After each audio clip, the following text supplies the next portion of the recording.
안녕하십니까, 김주성입니다. 새벽에 읽는 성경 말씀 시작하겠습니다.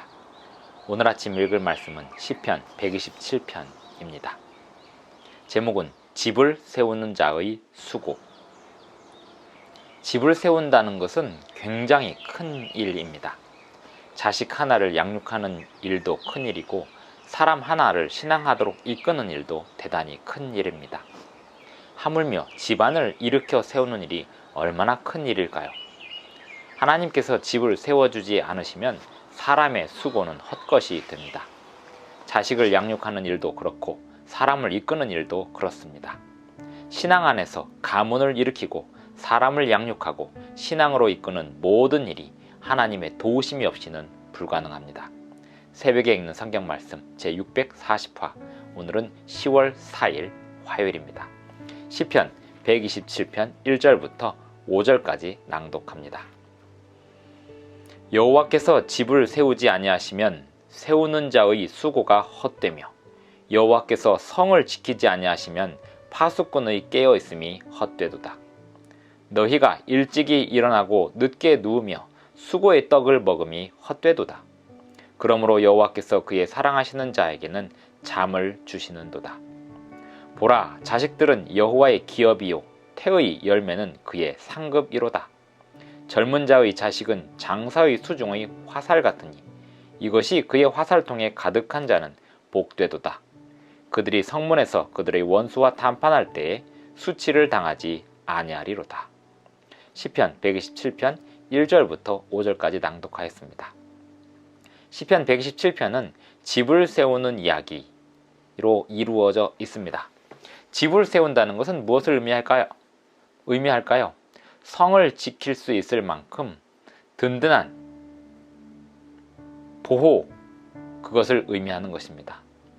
또한 사람을 보유하는 것을 의미하는 것입니다.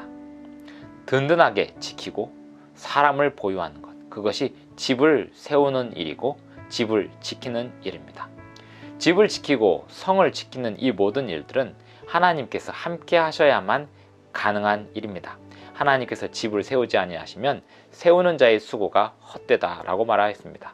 성을 아무리 지켜도 파수꾼에 깨어 있음이 하나님의 도우심 없이는 소용없는 일이다, 이렇게 말씀하고 있습니다.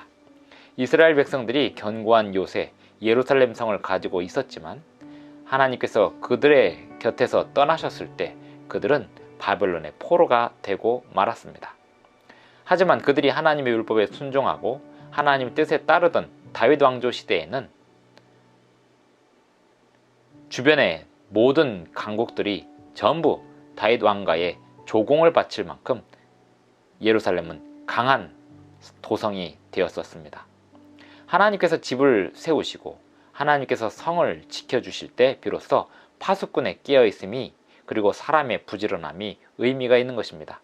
하나님께서 지켜주지 않으시면, 하나님께서 함께하지 않으시면 일찍 일어나고 늦게 누우며 수고의 떡을 먹음이 헛되다 라고 말하고 있습니다. 하나님께서 함께 하신다는 것은 곧 인간의 편에서는 무엇을 의미할까요? 인간은 하나님의 율법에 순종하고 있음을 말하는 것입니다. 하나님이 함께 하시게 하는 방법, 하나님이 함께 하심으로써 인간이 하나님의 도움을 얻는 방법은 하나님 율법에 순종하는 것입니다. 하나님께서는 율법을 어기고 범죄하는 사람과 함께 할 수 없습니다. 왜냐하면 하나님은 죄와 함께 거하실 수 없기 때문에 그렇습니다. 죄는 소멸하시되 의는 분명히 든든히 하시는 하나님의 품성이기에, 하나님의 품성 때문에 하나님은 당신의 백성들이 당신의 율법에 순종할수록 함께 하실 수 있습니다. 2절, 너희가 일찍 일어나고 늦게 누우며 수고의 떡을 먹음이 헛되도다. 그러므로 여호와께서 그의 사랑하시는 자에게는 잠을 주시는도다. 하나님이 함께 하시는 자에게는 평안한 잠을 주신다는 것입니다. 보라, 자식들은 여호와의 기업이요 태의 열매는 그의 상급이로다. 집안을 일으켜 세운다는 것은 사람이 생겨나는 것을 의미합니다. 또한 그들이 하나님의 율법에 순종하는, 하나님의 율법과 하나님의 규례에 순종하는 사람들이 되는 것입니다. 젊은 자의 자식은 장사의 수중에 화살 같으니 이것이 그의 화살통에 가득한 자는 복되도다. 그들이 성문에서 그들의 원수와談판할 때에 수치를 당하지 아니하리로다. 이스라엘 백성들의 번영의 방법은 하나님의 율법에 순종하는 자녀들이 많이 생산되는, 많이 나오는 것이었습니다. 하나님의 백성들이, 하나님의 율법에 순종하는 사람들이 많아지는 것이 이스라엘이 번성하는 방법이었습니다. 그들이 율법에 순종하기를 거절할 때, 또는 그들이 자녀를 낳는 일을 거절할 때 그들은 쇠약해지곤 하였습니다. 사람이 늘어나는 것, 그것은 분명히 복입니다. 그러나 그 늘어나는 사람들이 하나님의 율법에 순종하지 않는다면 소용이 없는 것이 됩니다. 성을 지키고 가문을 일으키는 방법은 하나님의 율법에 순종하는 것이고, 또 하나님의 율법에 순종할 때 비로소 사람이 늘어나는 게 의미가 있고 또 성을 지킬 수 있습니다. 가문을 일으켜 세우는 데는 하나님의 도우심과 보호하심이 절대로 필요합니다.